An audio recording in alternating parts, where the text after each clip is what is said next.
Oi, gente linda, eu sou Sidney Grassman, esse é o canal Mania de Livro e se você está passando por aí, por favor, não esqueça de deixar o seu like, isso me ajuda muito. Eu estou aqui em casa de mamãe, como vocês podem perceber, o cenário mudou, né? Porque aqui o que você não encontra são livros, muito pouco, a Bíblia e um ou outro livrinho, muito pouco. E não tem estante, não tem nada disso. E eu estou aqui desde acho que sexta-feira. Eu entrei em férias na quinta-feira. Fiquei de fazer esse videozinho na quarta-feira antes de viajar, mas eu não sou uma pessoa confiável, né? Não sou uma pessoa confiável. Não foi possível fazer. Desculpas não faltam. Muito calor, estava cansado. Na sexta-feira faltou luz. E na quinta-feira entreguei boletins, então cheguei em casa realmente cansado. E chutei pro domingo, no domingo também não deu. E aí agora, então estamos aqui fazendo um videozinho onde eu quero compartilhar com vocês as leiturinhas que eu separei para as férias de verão. Eu acho que eu me excedi um pouco, eu separei aqui em torno de 10 livros, acho que foram 10 livros. Acho que eu não vou conseguir ler isso tudo, mas não é exatamente um concurso, né? Se eu conseguir ler a metade, está de bom tamanho. Eu separei 10. Se eu conseguir ler 5, está de bom tamanho. Eu estou bem preguiçoso com a leitura, não sei o que está acontecendo comigo. Né? Eu separei dois mangazinhos que estavam na minha estante há séculos. Esse aqui,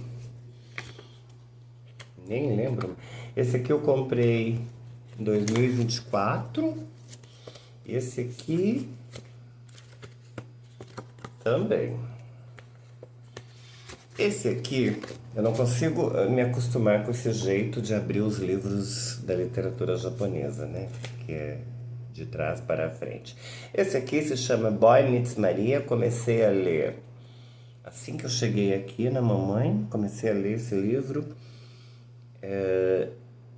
A leitura não está evoluindo muito, mas ele é uma história bem interessante. Boy Meets Maria, não sei se vocês já ouviram falar nisso, do autor Peio. Ele assina como Peio, mas é só um apelido. O nome dele era outro. Eu usei o era porque descobri que ele faleceu. Como aqui ele não se identifica, ele não diz nada, ele só diz assim: muito prazer, essa história não é nem boy meets girl, nem boy meets boy. Ficarei feliz se puderem se divertir com esse livro. Peio nasceu em 28 de julho e isso é tudo.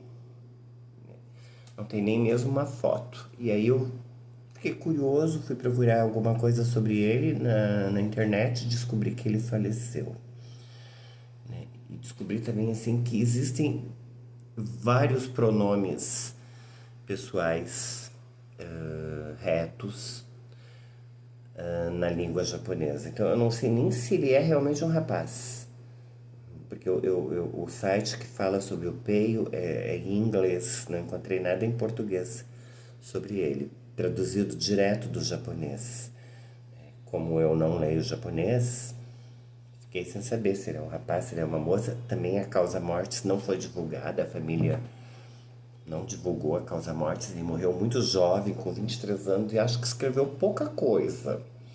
Eu procurei mais alguma coisa sobre mais algumas publicações dele, encontrei assim poucas coisas. Ele se envolveu assim com os Smurfs e histórias em quadrinhos sobre os Smurfs e é basicamente só. E esse livro aqui que é o mais conhecido dele, se eu não me engano, é o primeiro, que no começo nem foi bem aceito, depois ele adquiriu um certo sucesso, foi publicado em 2016, se eu não me engano, ou 2017.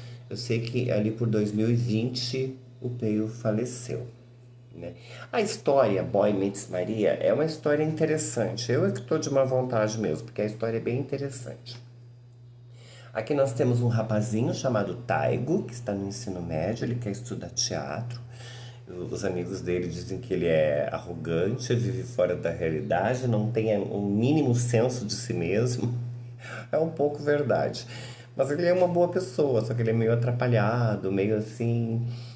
Ai, ele meio que se acha um pouquinho, né? Mas eu gostei dele, fui com a cara dele. E aí ele conheceu a Maria. E a Maria é um nome artístico, Maria. O nome dela não é verdadeiramente Maria. Na verdade, ela não é uma menina, né? É um rapaz que no teatro faz papéis femininos. E o Taigo não se conforma, porque ele acha, quando esse colega dele está vestido de Maria, ele acha essa pessoa muito bonita, está meio que apaixonado. E eu estou nessa parte, né? Eu li pouquinho ainda, mas a Maria não foi nada delicada com ele, viu? Mandou ele catar coquinho, foi bem ríspida, inclusive. E eu estou mais ou menos nessa parte. Aí eu resolvi um tempinho, eu tenho uma sobrinha que adora mangás, eu até tinha pensado em dar esses mangás pra ela. Inclusive eu falei, depois o tio dá pra você. Mas meio que me arrependi, porque esse outro aqui, a minha sobrinha Lulu, ela tem só 10 anos. Eu tô começando a achar que esse aqui não é adequado pra ela. Não que eu seja moralista, longe de mim, mas a menina tem 10 anos, né? Esse aqui tem uma linguagem bastante chula e tem assim, tem algumas descrições gráficas, né, de sexo explícito.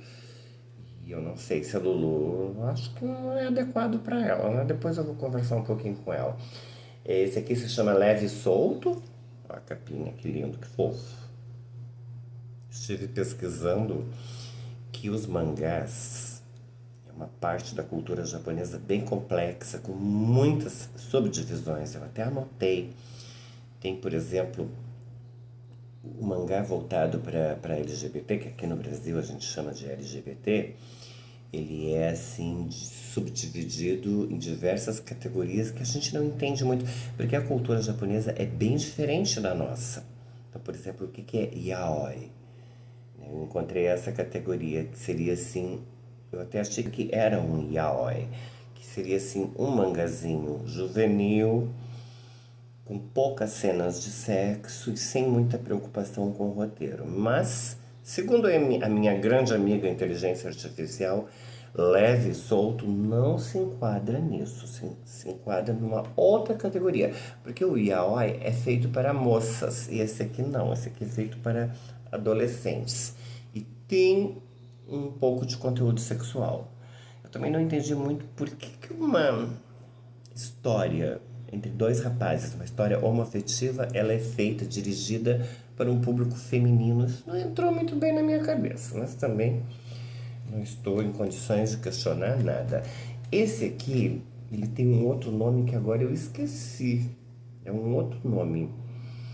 Boys alguma coisa. Que seria um romance LGBT leve com algumas descrições sexuais gráficas, né? Aqui nós vamos encontrar a história de dois meninos, como é o nome deles ainda. Um eu sei que é Kota, não consigo achar nada aqui. É o Kota e o Shunpei. O Kota, o nome verdadeiro dele é Kutaro. O apelido dele é Kota. Eles são estudantes, moram no interior, bem no interior do Japão, são amigos de infância e eles fazem sexo. Mas esse sexo, assim, oculto, né? As famílias de ambos não sabem. E um deles, que se eu não me engano é o Shunpei, eu acho que é o Shunpei, às vezes eu me confundo um pouco. Está querendo criar um distanciamento e o outro ao contrário, quer que as coisas continuem como estão. É uma história bem interessante. Esse aqui comecei a ler hoje, já estou na página 35 e estou gostando bastante. Depois eu vejo o que eu faço com esses livros. Não é o tipo do livro que eu gosto de guardar, mas também acho que para minha sobrinha Luísa não é adequado. Não sei, eu acho que não é adequado. Eu vou conversar com os pais dela. Esse aqui é um livro de contos que eu comprei. Eu já li um conto. Eu comprei ainda esse ano, em agosto de 2025. Ó, desmarquei porque eu vou ler aquele conto de novo porque eu não lembro mais. É da Samantha Schweblin, O Bom o Mal. São contos assim, me disseram que são contos bem agourentos, bem fortes, bem como eu gosto. Aqui diz assim: são personagens corriqueiros que têm suas vidas transformadas por episódios aterradores. Esse eu acho que eu vou gostar. Eu quero ver se consigo ler duas categorias de livros. Os que eu tenho comprado recentemente e os que estão já há um bom tempo na minha estante. Preciso dar um jeito nisso. É porque eu tenho comprado e continuo comprando e aquilo vai se acumulando e daqui a pouco você tem centenas de livros que você não leu. Eu gostaria de modificar esse quadro. Então esse livro de contos aqui, O Bom Mal, uma das minhas próximas leituras, eu acho que eu vou gostar. Não poderia faltar Agatha Christie. Quero ver se leio pelo menos uma Agatha Christie por mês, no mínimo. Esse aqui é o Cartas na Mesa. Essa capa é tudo de bom, capa dura, da editora Record. Tem o selo da Altaia, que é um selo da Record. Eu acho que eu vou gostar. Ele está meio amarelado nas bordas, ó. Bastante amarelado, oxidado, mas não tem importância, porque isso aqui eu comprei num sebo, paguei baratíssimo. Houve um pouco de problema na entrega ali, alguns atrasos. Eu até achei que eu tinha perdido o livro. E como eu sou muito impulsivo e sofro de ansiedade, quase comprei outro. Por muito pouco que eu não comprei outro. Ainda bem que eu soube me conter, porque daí o livro veio direitinho. Tirando as páginas amareladas, ele está em bom estado de conservação. E eu não me incomodo com as páginas amareladas. Cartas na Mesa é o assassinato de um inglês conhecido como Mister Shaitana. Eu lembro que eu já vi esse nome em algum lugar. Eu acho que eu já li esse livro e não estou lembrando. Que ele falece, ele é assassinado durante uma partida de bridge. Então aqui, nesse jogo de cartas marcadas em que todos são virtualmente suspeitos, caberá ao genial detetive, é uma história do Hercule Poirot, dar a cartada final. Ele faz parte do ciclo da Senhora Oliver, que é uma das minhas personagens favoritas. Eu me divirto muito com a Senhora Oliver. Pode-se dizer que eu gosto mais dela do que da Miss Marple. Eu acho ela muito engraçada. Então eu acho que esse aqui eu vou gostar. Eu comecei a ler esse livro quando eu ainda estava em casa, fui até a página 30, O Monge. Isso aqui é um romance da Idade Média, é uma história que se passa lá no século XVIII, na Espanha. Então vai nos trazer, assim, os costumes da época, vai falar um pouquinho sobre a Inquisição, eu acho. Vai mostrar assim como era a realidade daquela época e aqui tem de tudo, né? Tem um jovem padre que era um rapaz muito bonito, ele era quase que venerado pela população, considerado santo, né? Era uma pessoa assim muito benquista na sociedade, mas a alma dele vai se corrompendo, ele vai fazendo um pacto com o demônio, ele vai se entregando, digamos assim, aos desejos da carne. Ele conhece uma moça, como é o nome dela, Matilde, e aqui diz que esse romance ele apresenta assim uma dezena de aspectos que nos chocam um pouco, como por exemplo, onde é que está que eu vi? Blasfêmia, magia negra, tortura, estupro e assassinato. Tem inclusive possessão demoníaca. Eu sei que tem uma freira que recebe o demônio, coisas assim. É um livro forte. Eu não sei como esse livro ficou tão assim. Eu, pelo menos, nunca tinha ouvido falar. Do Matthew Lewis. Ele viveu no século XVIII, faleceu no início do século XIX. O Monge é uma publicação de 1796. O Matthew Lewis é britânico, mas essa história se passa na Espanha e eu estou gostando muito, acho que vou gostar mais ainda. Depois eu selecionei dois livros que estão juntando poeira na minha estante, que estava na hora de ler. Esse aqui é A Zona de Interesse. Lembram que esse livro foi bastante comentado em 2024? Foi bastante comentado. Aí eu comprei esse livro, se eu não me engano, ele é premiado, né, que é uma história sobre o Holocausto, uma história que se passa ali na Segunda Guerra Mundial. Eu tenho um imenso interesse nesse tema e eu acho que esse aqui eu vou gostar.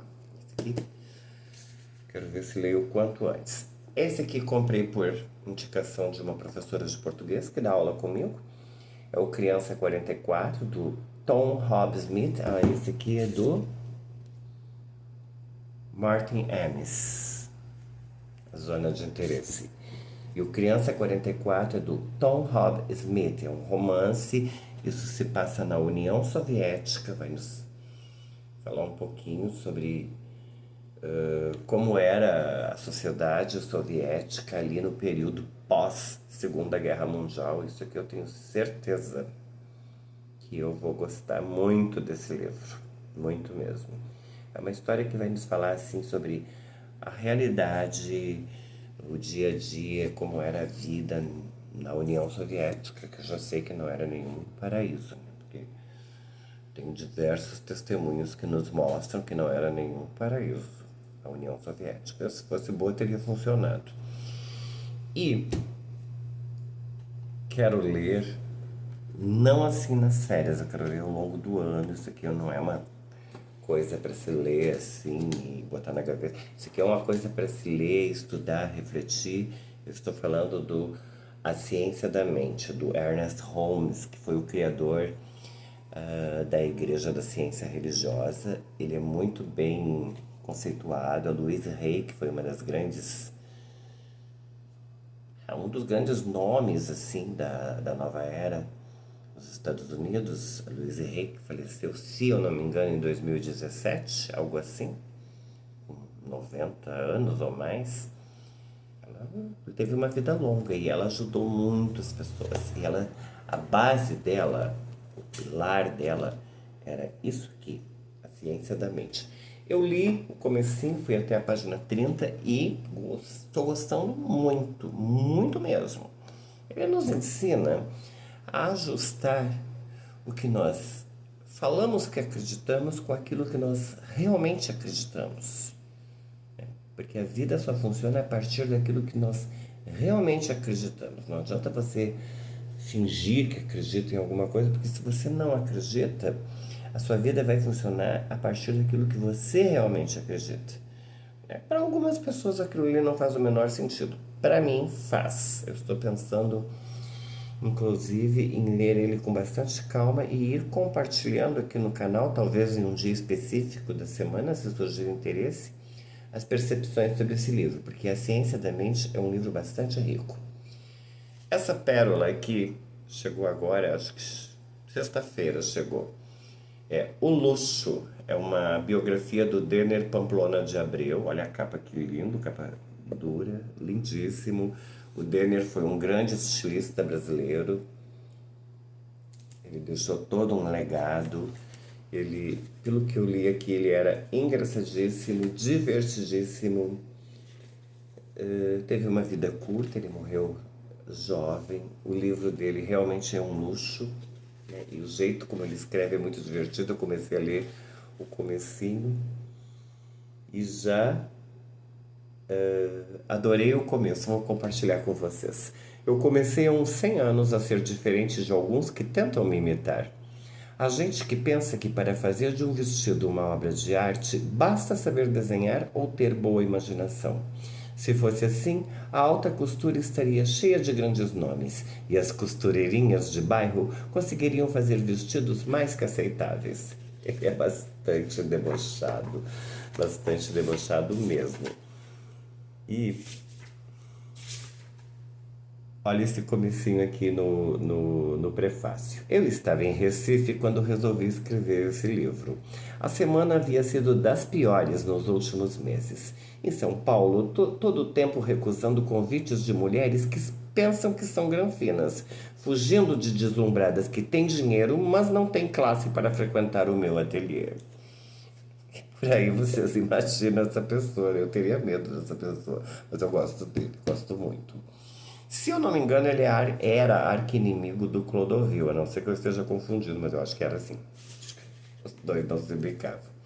E por último, chegou hoje essa pérola aqui do balé. Isso aqui é uma história contada do balé, que é a peça Gisele. É uma peça alemã bem conhecida, totalmente ilustrada, e que vai nos mostrar os acontecimentos dessa peça e os passos dos bailarinos. Eu sou fascinado por balé clássico.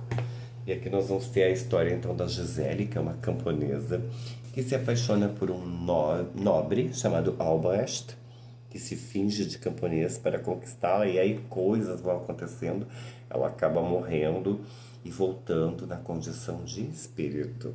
E é isso, gente linda. Espero que vocês tenham gostado. Eu vou compartilhando com vocês as minhas leiturinhas à medida em que elas vão evoluindo.